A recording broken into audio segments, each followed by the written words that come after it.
queridos, tudo bem com vocês? Espero que sim. Hoje iniciaremos um período importantíssimo da história do Brasil, a chamada Era Vargas, ou primeiro governo Vargas, que vai de 1930 a 1945. Trataremos aqui de uma das figuras mais polêmicas da história do Brasil, Getúlio Vargas, que, embora as opiniões possam se polarizar em torno deles e se polarizam, uns amam, outros odeiam, uma coisa não podemos negar: Getúlio, é impensável imaginar a história do Brasil sem Getúlio Vargas. Portanto, analisaremos na aula de hoje, embora já tenhamos abordado como Vargas chega ao poder em nossa última aula, nós iremos voltar um pouco nesses antecedentes que fazem parte da chamada Revolução de 30 para entender o período em que este homem tão importante esteve presente na história do Brasil. Vamos lá? Muito bem. Voltaremos um pouco na chamada Revolução de 30. Discutimos o conceito de revolução. Embora esse conceito ele já esteja consolidado na historiografia brasileira, de denominar o que ocorreu em 1930 de revolução, sabemos muito bem que o que ocorreu foi um golpe de elite urbano-industriais em elites agroexportadoras. E mesmo assim, em nenhum momento, a política agrária, como veremos ao longo de nossas aulas, deixou de ser privilegiada no governo Vargas. Vamos lembrar um pouco que em 1930, as eleições presidenciais colocaram dois candidatos: Getúlio Vargas, o candidato da Aliança Liberal, e Júlio Prestes, o candidato do governo, o candidato de Washington Luiz, o paulista. Na campanha presidencial, Getúlio se utiliza dos mais modernos métodos, como já vimos também em nossa última aula, na campanha presidencial. Mesmo assim, utilizando a máquina governamental, Júlio Prestes acaba vencendo as eleições. Um fato precipitaria o golpe, o assassinato de João Pessoa em Recife. Quando João Pessoa é assassinado, essas elites que compõem a Aliança Liberal acabariam dando o golpe que levou Getúlio Vargas ao poder. Vamos analisar aqui, vejam bem, o movimento golpista eclodiu em Minas Gerais e no Rio Grande do Sul e se espalha pelo país. Em 24 de 10 de 1930, os rebeldes cercaram o Palácio da Guanabara e depuseram Washington Luiz. Getúlio Vargas assume o chamado governo provisório. Como veremos, essa primeira fase do governo de Getúlio, ela se divide em três importantes períodos. Vamos analisar esses períodos. Então, todo o período, vou enfatizar bem, esse é o primeiro governo Vargas, dividido em três fases: o governo provisório, de 30 a 34, o governo constitucional, de 34 a 37, e o chamado governo ditatorial, ou Estado Novo, que vai de 1937 a 1945. Analisaremos cada uma dessas fases da chamada Era Vargas, ou primeiro governo Vargas, iniciando pelo chamado governo provisório, que será o tema de nossa aula de hoje. Bem, então, repetindo, o governo provisório, que de provisório não teve nada, porque ele dura, na verdade, o período de um mandato presidencial de 30 a 34 e já explicita as intenções de Getúlio de permanecer no poder. Na verdade, se ele assume com a promessa de uma Assembleia Constituinte, que iria elaborar uma Constituição e, portanto, promover eleições, ele não cumpre essa promessa. A intenção era de permanecer no poder o maior tempo possível. Toda a característica do que seria denominada Era Vargas vai sendo esboçada ao longo de todo esse primeiro período aí do governo de Getúlio. Muito bem, após a realização da junta provisória, que depois do Washington Luiz, Getúlio Vargas assumiu o poder. Criam-se novos ministérios, isso é muito importante. O Ministério da Educação, do Trabalho, da Indústria e do Comércio. Esses ministérios não existiam até então. Lembrem-se, como eu disse na última aula, que a questão social, ela era tratada na República Velha como um caso de polícia. Qualquer trabalhador ou qualquer pessoa no Brasil que se opusesse ou reivindicasse qualquer tipo de lei ou qualquer tipo de direito, seja ele civil, social ou político, era vista como um malfeitor. Então, a pressão, embora essa repressão ela tenha ocorrido, ela não evitou essas organizações e toda essa articulação das camadas populares, acaba levando então Getúlio a criar esses ministérios, reconhecendo, portanto, as questões sociais. Temos também o fechamento das instituições legislativas, do Congresso e dos partidos políticos. Na verdade, tudo aquilo que estava ligado à República Velha passa a não existir nesse período, que é colocado por aqueles que deram o golpe como um período inovador. Temos também, e isso confirma o que eu disse do benefício ainda da política agrária, a criação do Conselho Nacional do Café. Esse Conselho Nacional do Café, ele iria continuar privilegiando o café, o nosso principal produto de exportações.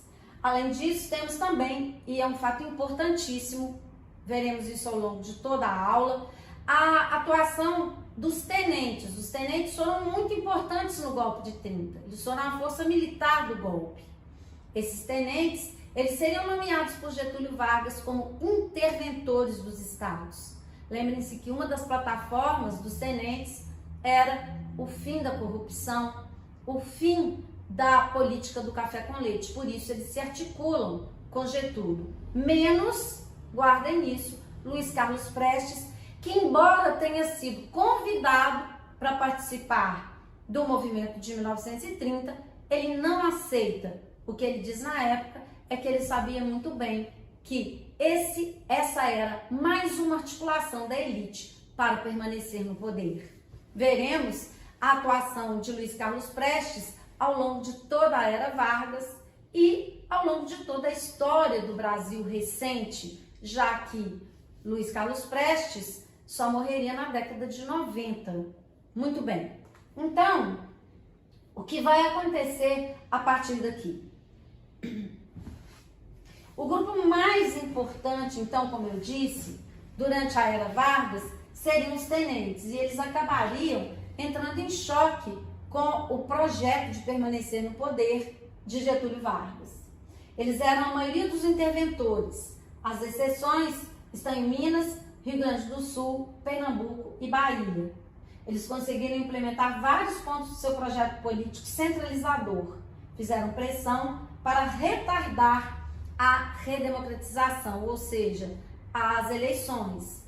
Mas, na verdade, o que podemos perceber desde o início é que Getúlio não queria governar junto com ninguém. Na verdade, o projeto dele é centralizador e centrado na sua própria figura e não da divisão do poder, mesmo que fosse com os tenentes.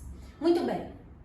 O aspecto mais importante do governo provisório, que você não pode esquecer de forma alguma, prestem bem atenção, a criação das primeiras leis trabalhistas. Essas leis, observem bem o que vou dizer, elas refletem um reconhecimento por parte do governo de que não era mais possível tratar a questão social como um caso de polícia. Todo o movimento operário que precede o momento que Getúlio chega ao poder, na verdade, todo esse movimento é que leva Getúlio a reconhecer as questões trabalhistas.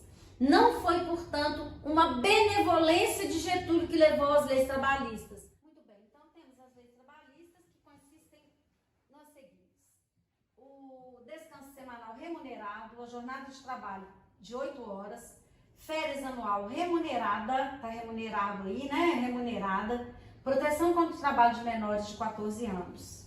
Temos também a criação da Justiça do Trabalho e, importantíssimo, tão importante quanto a criação das primeiras leis trabalhistas, a Lei Eleitoral de 1932, que estabelece o voto secreto e obrigatório, e a grande inovação do voto feminino. Na imagem que veremos a seguir, temos aí não só uma representação do voto feminino, como de que as mulheres não só passam a poder eleger, como também é a imagem da médica paulista Carlota Pereira de Queiroz, que foi a primeira mulher a ser eleita deputada federal. Ela participou dos trabalhos também da Assembleia Nacional Constituinte de 1934 até 1935. Ela foi eleita em maio de 1933, ou seja, uma importante conquista da atuação das mulheres aí na política. Bem, agora falaremos de um movimento, não poderíamos esperar que a elite paulista aceitaria ser alijada do poder e não faria nada. A Revolução Constitucionalista de 1932 explicita justamente essa insatisfação da elite paulista com a chegada de Getúlio Vargas ao poder. Os paulistas, eles promovem um movimento articulado junto com as oligarquias do Rio Grande do Sul e do Rio de Janeiro pela volta da legalidade do país. Então, por uma Constituição e pelos tenentes que reivindicavam também eleições presidenciais. Então, muito cedo, a gente vai ter aí uma divergência também com os tenentes que não queriam a permanência de Getúlio sem eleições presidenciais e sem uma Constituição. O resultado de tudo isso foi uma luta armada nas praças e no início do movimento, e a morte de 4 estudantes, Martins, Miragaia, Drauzio e Camargo, o que levaria à formação do movimento que impulsionaria a Revolução Constitucionalista, o movimento MMDC, que traz as iniciais dos nomes dessas pessoas que foram assassinadas, que na verdade nem estudantes mesmo eram. Ou seja, essas mortes elas foram usadas pelos dissidentes, pelos revoltosos, para impulsionar o movimento, como veremos na imagem seguinte. Temos aí as primeiras manifestações em torno do assassinato desses supostos estudantes, e ao lado temos 2 cartazes da época que explicitam justamente o movimento. Paulistas Armas, com a sigla, o MMDC, e para completar o batalhão, aliste-se no MMDC com a figura aí dos 4 personagens que servem de inspiração para a continuação dessa luta. Bem, o objetivo do movimento era a convocação de uma Assembleia Constituinte para que fossem convocadas eleições, ou seja, Getúlio esboçava já essa tentativa de permanecer no poder, e esse movimento ele queria justamente levar à elaboração da Constituição para que pudessem ocorrer as eleições. No cartaz ao lado temos aí toda uma simbologia, esse cartaz já foi cobrado diversas vezes em provas de vestibular. Temos toda uma simbologia em torno do movimento, a baixa ditadura de Getúlio, e os paulistas utilizam um ícone da história de São Paulo, que é o Bandeirante, para impulsionar o movimento. Então, o Bandeirante segurando a figura de Getúlio Vargas, uma figura muito menor, ou seja, São Paulo é muito mais importante do que esse governo autoritário de Getúlio Vargas. O movimento acabaria resultando na convocação da Assembleia Constituinte, embora o governo federal tenha conseguido conter a Revolução Constitucionalista, ou seja, a vitória foi do governo federal. Mas Getúlio, como um hábil estrategista político, ele acaba concedendo a reivindicação dos paulistas e convocando a Assembleia Constituinte, que resultaria na primeira Constituição da era Vargas, a Constituição de 1934, e a terceira Constituição do Brasil. A primeira Constituição é 1824, a Constituição de Dom Pedro, no primeiro reinado. A segunda Constituição, a Constituição Republicana, de 1891, alguns anos após a proclamação da República. E, por fim, agora a terceira Constituição, primeira da era Vargas e terceira Constituição brasileira, que é a Constituição de 1934. Vamos analisar algumas características dessa Constituição. Vejam bem, ela foi promulgada baseada na Constituição alemã, na Constituição da República de Weimar, que é o período que antecede a chegada dos nazistas ao poder, a extinção da vice-presidência, as eleições diretas, exceto para a primeira, por isso que Getúlio vai ser eleito de forma indireta pelo Congresso, o voto secreto feminino para maiores de 18 anos, que incorporou, na verdade, a Constituição incorporou a Lei Eleitoral de 1932, e a representação classista, ou seja, os trabalhadores também teriam representantes no Congresso Nacional. Fica assegurado a representação dos trabalhadores dentro do Congresso Nacional. Muito bem. Com a elaboração da Constituição, a eleição indireta ela foi promovida e Getúlio, obviamente, foi eleito de forma indireta. Vejam bem que nesse chamado primeiro governo Vargas, em nenhum momento, prestem bem atenção no que eu vou dizer, Getúlio chega ao poder através de eleições, nem de 30 até 45, de 1930 até 1945. Em nenhum desses momentos Getúlio foi eleito por voto popular.